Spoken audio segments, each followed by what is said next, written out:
Sutum Praesidium, confugimus, confugimus, Sancta Dei Genitrix, Sancta Dei Genitrix.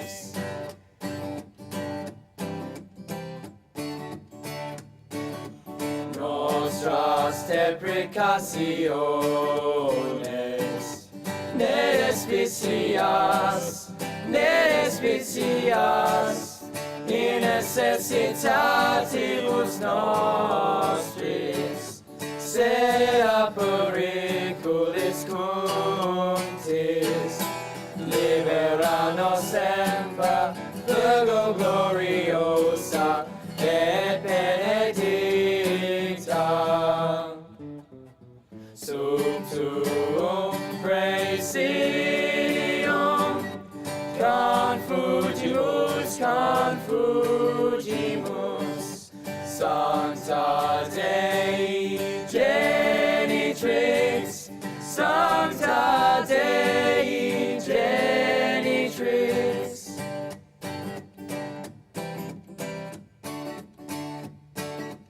No. Sub tuum praesidium, confugimus, confugimus, Sancta Dei Genitrix, Sancta Dei Genitrix. Sub tuum praesidium, confugimus, confugimus, Sancta Dei Genitrix, Sancta Dei Genitrix. Sub tuum, a prayerful introduction to this third International eConference from the Broken Bay Institute in Sydney, Australia, in association with the Australian Catholic Bishops' Conference. Hello and welcome. I'm Mike Bailey, your moderator for the day. I must say that was a particularly fitting introduction to this conference because our theme is Mary, First Disciple, and St Joseph's College is a Marist college. In looking today at Mary, First Disciple, we have some very interesting speakers lined up for you. And in fact, in our previous two conferences, I think we have gradually been garnering more interest in this way of communicating the Word and perhaps even analysing the Word as you do that in your various groups around the globe. In fact, today, more than 300 sites around the globe are coming together through this means to be part of this International eConference. 19 countries altogether are represented, and putting those two figures together, ultimately it's an improvement of more than 50% on the number of people who were involved in the two previous eConferences through 2009. It is good to be sharing success with you, and obviously even better to be sharing some of the fine ideas that will be presented to you by our expert speakers. We'll move now into the beginning of today's presentations. Our keynote speaker is a priest of the Salesian Order of Don Bosco. He initially trained in Melbourne, Australia, then studied in Rome, also in the United Kingdom, and in 2001 was elected president of the Catholic Biblical Association of America. In achieving that position, he was the first non-US citizen to actually hold that title. I refer to Professor Francis Moloney, our first speaker today, who is in fact going to be looking at the tradition beginning through the writings of Paul, Mark, and Matthew. Father Moloney. Thank you very much, Mike. It's a great pleasure to be with you, and good morning and good whatever it is to you, wherever you are in the world watching this session this morning. Let me just make a few opening remarks about the strengths and the weaknesses of what we're going to share by limiting ourselves to what is said in the beginnings of the tradition, as Mike called it. There are certain limitations to reflecting only on the New Testament, because you can't go to the New Testament and find clear teaching on the great Marian doctrines that we have in our church. For example, doctrines like the Assumption were only declared in the 20th century, Immaculate Conception in the 19th century. So you can't go into the first century and find teaching in the New Testament about these doctrines. We may talk about how these develop as the day goes on. But the beauty of the New Testament reflection is that it takes us back to our beginnings. And you will find as we go through the day what solid beginnings they are. It's sometimes wondered just how much is there about Mary in the New Testament. There's a great deal about Mary in the New Testament, and that's what I want to share with you. Let me make one further introductory remark. What you find in the New Testament is what I like to compare with the tip of an iceberg. You know, in your own life, what you've actually written is a minimal reflection of your life. Now, as the early church began to come into existence, they prayed, they shared, they talked around their Eucharistic tables and around their ordinary tables. There's a lot of talk going on. There's a lot of tradition developing about their newfound belief that has its origins in the death and resurrection of Jesus. And a part of that is the role of Mary in this mystery. But they don't write everything about it from the beginning. What we find emerging in the New Testament is the tip of the iceberg. And we can't be too sure what's under the water. What's in the texts probably reflects one minimal part of what's going on underneath. Now, I'm going to make reference to that phenomenon as we go through our day, particularly as you will find, I think, more and more material from under the water beginning to take its role above the water in the tip of the iceberg as the iceberg gets larger and the tradition grows. Now, what I want to do is to work chronologically, because I want to show how internally within the New Testament, the way in which the early church began to understand the person and role of Mary gradually grew. And this growth is reflected in the gradually emerging documents. So in this first session, I want to look briefly at Paul in a writing that comes from the mid-50s of the first century. I then want to look at Mark. His gospel appeared around about 70 of the first century. And from there, I will go to Matthew, a gospel that appeared around about 85 of the first century. So 55, 70, 85, and we'll just see how things go. Now, if you go to Paul, you're going to be a little disappointed. Paul is so dominated by the crucial significance of Jesus' death and resurrection, and how this has created a whole new possibility for humankind, that the role of Mary is not in his writings. But there's one passage where we find the beginnings of the New Testament tradition about Mary. Again, we don't know what's under the water, but this is what Paul says in Galatians 4:4, written about 55 AD. But when the time had fully come, God sent forth his Son, born of a woman, born under the law. That's it. That's all Paul says about Mary. But that's not a bad start. That's not a bad start. You need to know that within Judaism, to this day, the bloodline is not communicated by the father. The bloodline is communicated by the mother to this day. So when Paul wants to affirm the essential Jewishness of Jesus, he goes to his mother. And so in 55, we see in Paul the recognition that in Jesus' life there is a crucial person, and it's his mother, who is a woman. Now, you're going to find that I'm going to keep sticking with this theme throughout. That wherever we go in the New Testament, these two characteristics are underlying everything they say. There is a woman who is Jesus' mother. And we find that already being articulated in 55 AD. Who knows? Mary may well have still been alive. We don't know. But this is very early in the tradition. Now, if we go on to 70 and we go to the Gospel of Mark, we again don't find a great deal. Again, this is somewhat dominated by Mark's particular perspective as he writes this Gospel.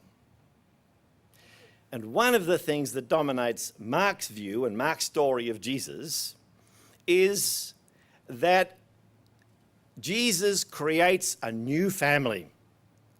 And the criterion for belonging to the new family of Jesus is whoever does the will of God is my brother and my sister and my mother. So Mark's insisting that to belong to Jesus, to be a blood brother and a blood sister of Jesus, doesn't depend on blood anymore. It depends on your preparedness to do the will of God. And in order to make that clear, in chapter 3 of Mark's Gospel, right at the beginning of the chapter, we have the great excitement of Jesus doing miracles and carrying everything before him, and the crowd gathered together and they couldn't even eat. The family can't even eat. And when his family heard this, they went out to seize him, and they were saying, he's crazy. His family think he's crazy. He's not even allowing time to eat. Now, it's after that announcement by his family in chapter 3 that he's rejected by his religious and national family. They say that what he does by the authority of Beelzebul. And immediately after that, as he's inside talking to people who are gathered around him, his mother and his brothers come standing outside. And he's told, your mother and your brothers want to see you. And he says, these are my brothers and sisters. And he makes that statement that I said before, that the criterion for being a brother, a sister, or a mother of Jesus is to do the will of God. New criteria for belonging to Jesus. But we still have this mother. And we still have brothers and sisters, which people might like to ask about eventually. But Mary appears one more time. In the end of this section of the Gospel, which is dedicated to the theme of the new family, concluding that section of the Gospel, right at the beginning of chapter 6, Jesus goes back to his hometown. And when he goes back to his hometown, the people in the village ask all the right questions. Where does he get all this wisdom? How is he able to do these mighty deeds? Good question. Their answer is wrong. He's just Mary's kid. We know his mum. We know his brothers and sisters. And Jesus is so disappointed that he can do nothing for them. But we're told again of his mother, but now she's got a name. In Paul, no name. In Mark, we now know the name is Mary. So, while Mark's major concern is the affirmation of a new family, we have an addition to what Paul tells us by the fact that she is now Mary. It's often said that the Gospel of Matthew, written about 85, has nothing to say about Mary. And in the next session, I'll compare Matthew's infancy stories with Luke's infancy stories to show how different they are, because Luke is very interested in Mary. But Matthew doesn't seem to be. And people will say, Well, obviously Matthew is reacting against this emerging Marian thought that's coming from the church. But again, we must allow Matthew to be Matthew. In that passage of the Gospel of Matthew, which you all read no doubt every evening, particularly when you want to get to sleep, the very first page is a long genealogy. Priests hate it when they've got this to read and have to try to say something about it. Well, any priests out there, here's a help.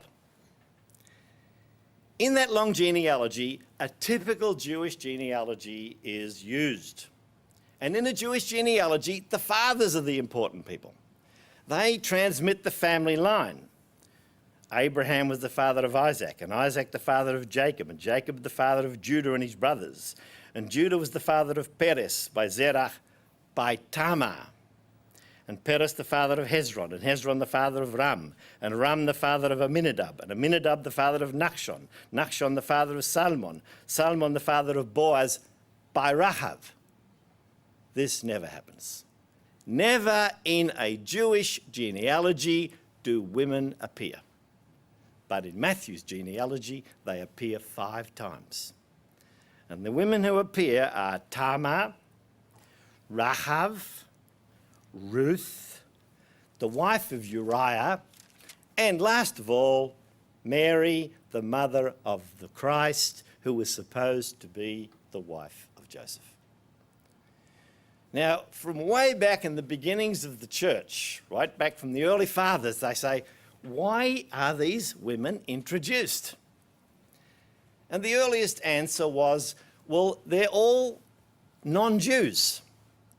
So Matthew's trying to indicate to us right from the start that Jesus comes even from a line that's interested in a world larger than Judaism. Good.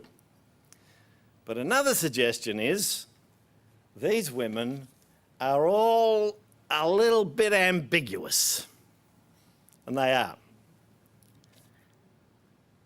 Israel only continues because Judah is seduced by Tamar. Without Tamar, there would be no continuation of the Jewish line, no children. Rahab is the person who is caught up in the capture of Jerusalem. She's the woman who is called a prostitute. Ruth is the foreign lady who, she doesn't really seduce Oved, but, well, she's pretty cunning, put it that way. She has certain rights because Oved should marry her brother's widow. It's called the Nazarite right, Nazarite rule. And she lays claim to that, pretty skillfully, if you read the story. The wife of Uriah, of course, as you know, is a woman who David takes and produces first a son who dies, and Uriah is sent to the battle to be killed, and then eventually Solomon is born. So all 4 women are sort of a little bit shady. Now, in fact, that's not true. If you penetrate the story more closely and see the way the actual biblical stories are told, what these women do is push at the borders. Push at the borders of respectability. Why? To play a crucial role in the continuation of God's history. Without them, no people of God. Every one of these women continues the line of David until eventually another one called Mary, the supposed wife of Joseph, bears Jesus, the Christ. And how does she fit into the scheme? Well, listen to the story. Now, the birth of Jesus took place this way. When his mother Mary had been betrothed to Joseph before they came together, she was found to be with child by the Holy Spirit. and her husband Joseph, being a just man and unwilling to put her to shame, resolved to divorce her quietly. She fits the bill, doesn't she? Why does Matthew use these 5 women? He uses Mary as the last in a long list of courageous women who have seen it their responsibility to take the risk of pushing the borders even of their own personal respectability to make sure that God's history continues. And the last and greatest of these is the one who bears the Christ. Here we see, coming up from underneath the iceberg, the first articulation in this genealogy of the woman of faith who will burst onto the scene in the roughly contemporary story of Luke. Matthew presents Mary as the final, courageous Jewish woman who maintains God's sacred history by taking the risk of committing herself to possible insult, to possible lack of understanding, and in this way becomes the mother of the Christ. It is therefore incorrect to say that there is no indication of any Marian understanding in Matthew. There is a crucial indication of a Marian understanding in Matthew. And what we see here, as I said to you, is the emergence of something that's under the iceberg. We don't know what was going on. We don't even know what was being talked about around the table in the time of Paul. What we do know is that already at the very beginnings of the written tradition, we have Mary, the mother of Jesus, who is a woman. The mother and the woman is announced in Galatians. The name Mary is announced in Mark. And once we come to Matthew, we see that she plays a crucial role in the unfolding of God's history. Is there a continuous and emerging understanding of who this figure is? In my opinion, yes. In my opinion, what's unfolding underneath the water of this iceberg is a steady, growing understanding of the significance of this woman and mother whose name was Mary. We don't know anything about Mary's life after the story of Jesus.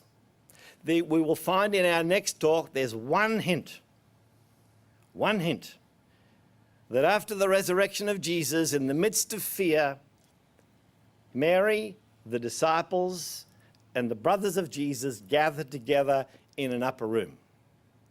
I will want to build on that hint to indicate that Mary is a significant figure in the early church, and how a small little group of people, frightened people they would have been in Jerusalem under threat, and she's there in the midst of them. And it is that woman who is steadily being more and more understood until she's articulated as this great final Israelite Jewish woman who continues God's history by taking the risk of saying yes to God's design, even though this puts her own reputation in question, and in this way becomes the mother of the Christ. That theme of commitment to God's design is something that will burst open when we turn to the Gospel of Luke. That is the next passage that we will deal with. Thank you very much.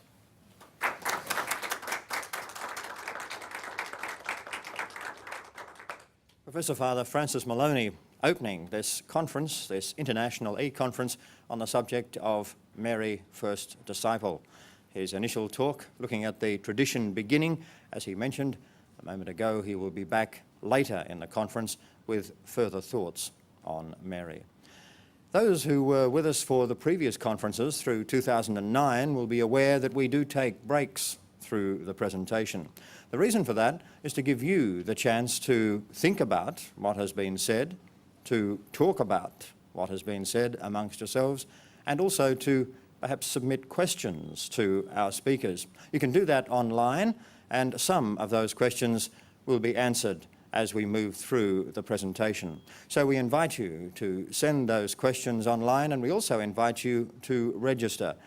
I know that most of the sites and people involved have already done that, but if you haven't, please do so, because there is a prize to be drawn in some little while, which will involve 2 people being provided with airfares and the opportunity to visit Rome in October of 2010 for the canonisation of Australia's first saint, Mother Mary MacKillop, a founder of the Order of the Sisters of St Joseph. So please register and you may be a winner. In the meantime, the opportunity now for a break, for those discussions to begin, and hopefully those questions to start to flow. And you are with us for this eConference on Mary, First Disciple, from the Broken Bay Institute in Sydney, Australia, presented in association with the Australian Catholic Bishops' Conference. We'll be back with you in around half an hour.